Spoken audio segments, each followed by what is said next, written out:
Hello writers! Did you know that waiting for motivation is actually killing your writing? Don't delay on your masterpiece and do this instead. In this video, I'm going to share with you 5 techniques that you can incorporate today so that you can start and finish your novel. Keep watching.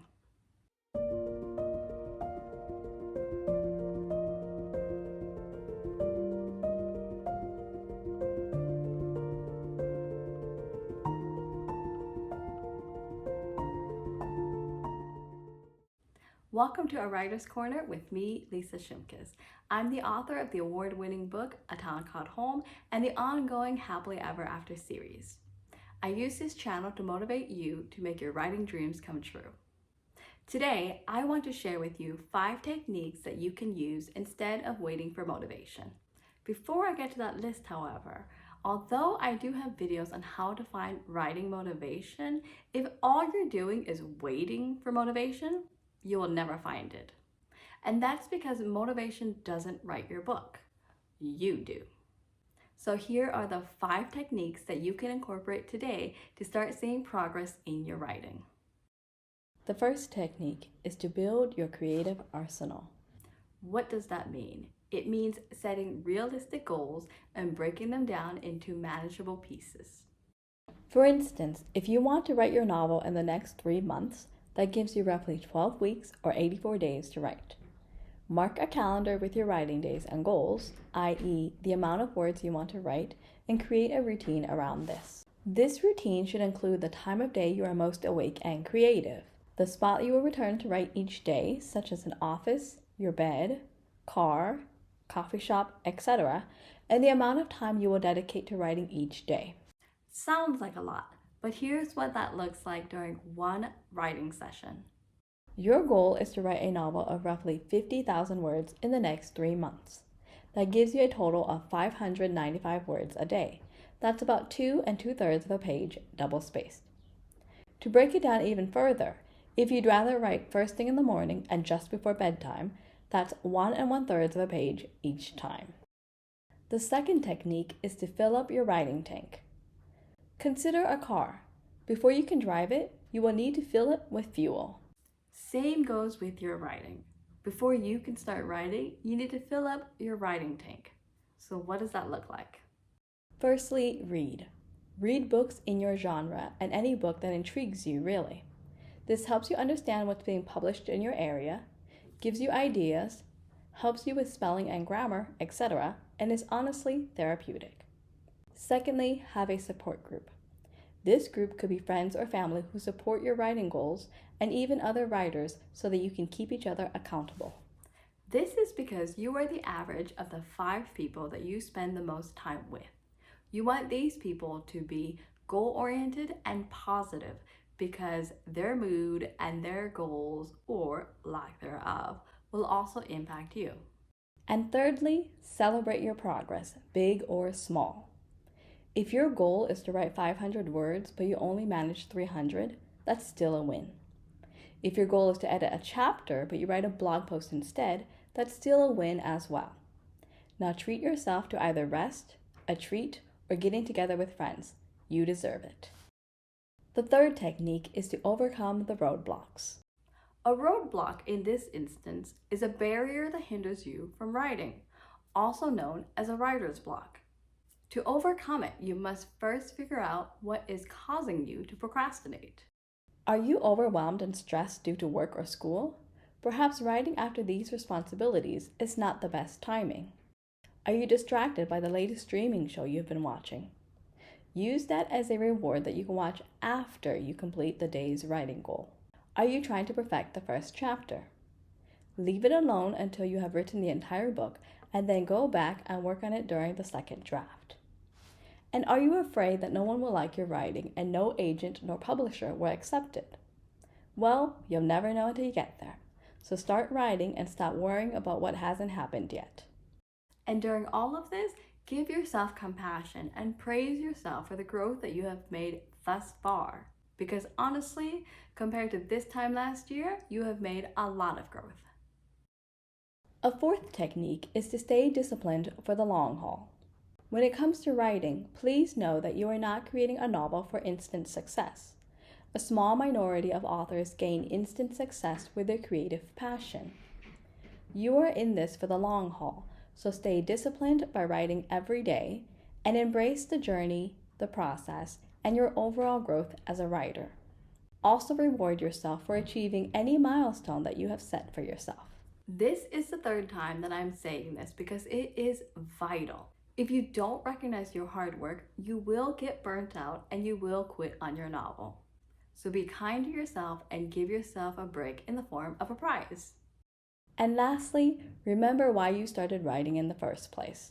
You are a writer with goals and dreams and a passion to share your creativity with the world.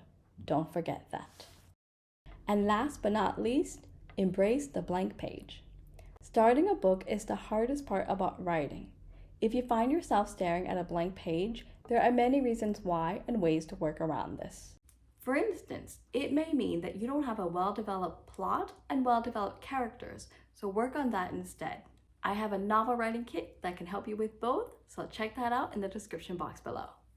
Another reason you may be struggling to put words down is that you are writing from the wrong perspective. If you're writing in first person, try third. If you're writing from the A character's perspective, try making the B character the hero of the story instead. Play around with the point of view and see if this helps. A third reason may be that your brain needs a break. It's okay to embrace the blank page by doing nothing. Instead, devote your time to something else. Go read a book, do some baking, or do some cardio. You'll find that the dopamine hit from doing something else will encourage you to finally put words down afterwards. I've also made a video on a fourth very big factor when it comes to the lack of motivation, but I won't discuss it in this video. Instead, I highly encourage you to go and watch it. And you're probably wondering why, and that's because that's something that other authors and myself struggle with, and I'm pretty sure you do too. And there you have it, 5 techniques to help you get out of a rut and start and finish your novel. Incorporate them today.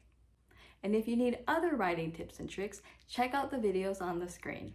And lastly, don't forget to embrace your writing journey, not just the end destination.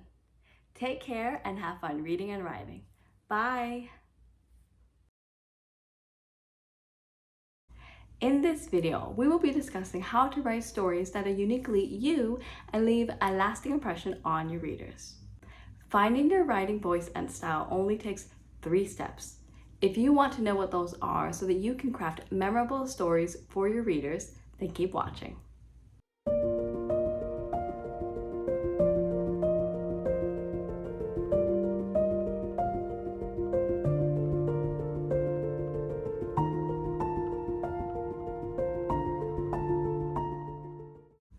Hello lovelies, welcome to A Writer's Corner with me, Lisa Shimkus.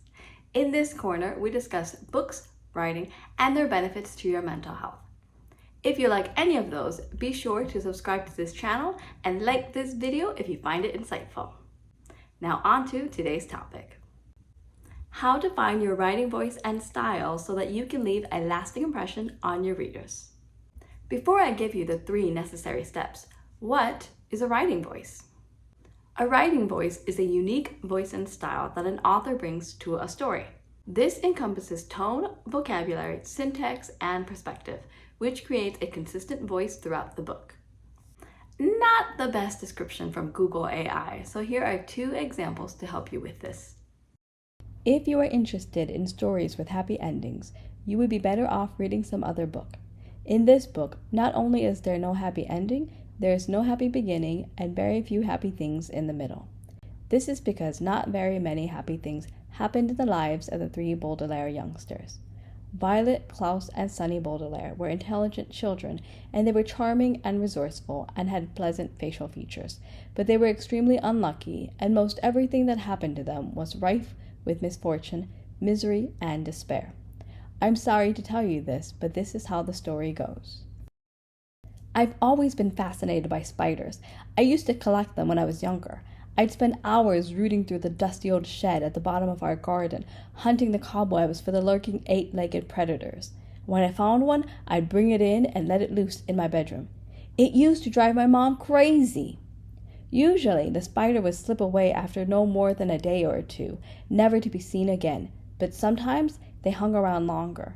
I had one who made a cobweb above my bed and stood guard for almost a month. Going to sleep, I used to imagine the spider creeping down, crawling into my mouth, sliding down my throat, and laying loads of eggs in my belly.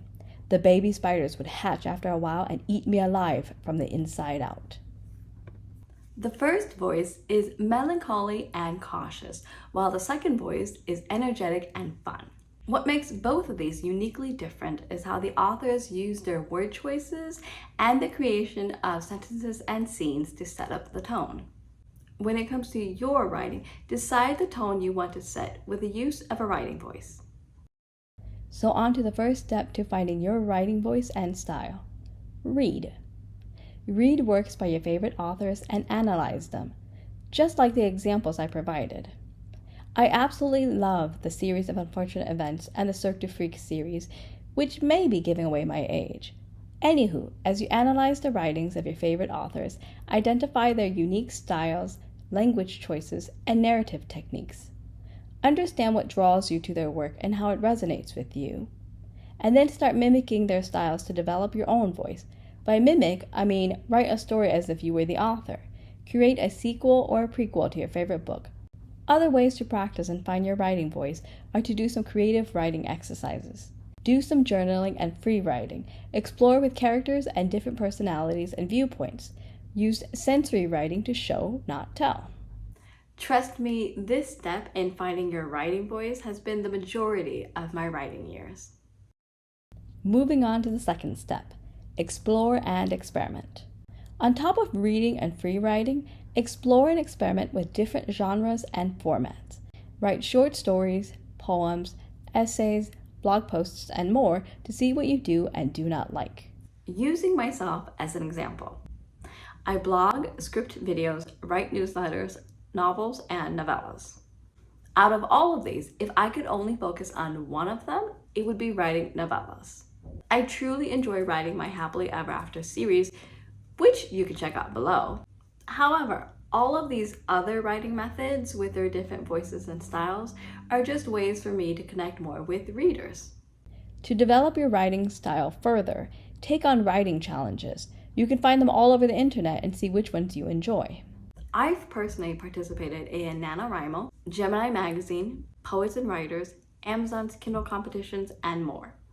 Some of the writings I've produced are meh, and others you will never see. However, there are some in which I am very proud of, one of them being A Town Called Home. As you write one project to the next, go back and revisit your older writings to view the voices you have used and see which ones you actually prefer, and you can stick to the one if you like, or continue using a different voice for each project you write. The third step is to share your voice and seek feedback. Share your writing with trusted friends, family, or writing groups. You'll want feedback from people you trust and know that their critiques are only to help you get better.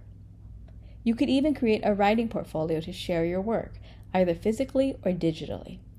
One digital method is to have a blog and share your writings on there, or enter your work into writing contests, magazines, or online platforms. You can even connect with other writers and readers across the web, or email an author using the information on the back of their books. Many authors are open to connecting with their readers. They want to help you get better at the craft of writing, which is what I'm doing, and also gain feedback themselves so that they can keep progressing in the field of writing.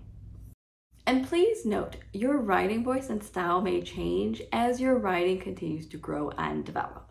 You are not constrained to just sticking with one voice or style. There's a lot of freedom and creativity when it comes to writing, which you already know that. That's it for this video, how to find your writing voice and style. The best way to find your voice and your style is to read, experiment, and share your writings with others. And as you explore, don't forget to have fun reading and writing. Thank you for watching this video. I'll see you in another one. Bye.